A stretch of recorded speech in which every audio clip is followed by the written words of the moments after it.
into the 90 years and inching towards 100 years of this glorious journey. I attribute this because of mainly because of three reasons.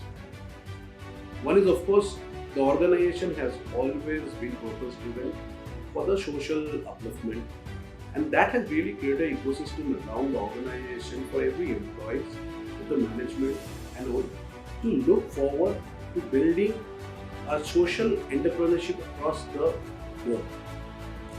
Second has always been that Peerless has looked into customer first as the motto of the organization, and transparency has always been the epitome of the business.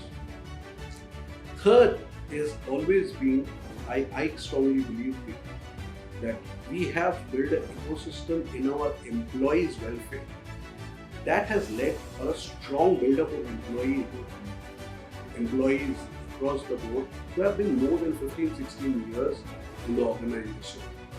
That has given a lot of steadiness to this organization and higher productivity across the board. Peerless has always been ahead of times during innovations.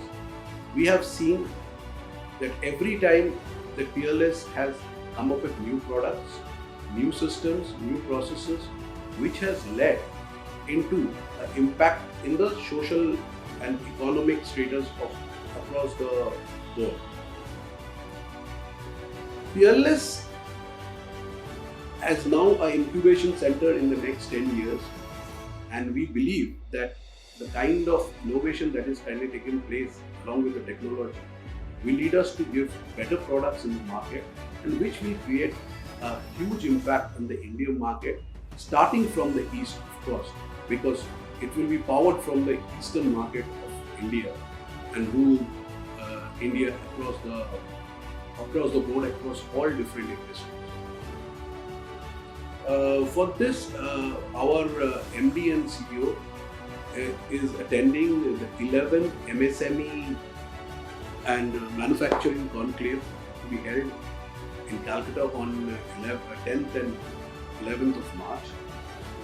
So Mr. Joyanta Rai will be talking about the legacy of this business, what has been built across the period of 90 years. So I'll request all of you to participate in that and learn that how can a sustainable business be built across such a long period of time. Thank you.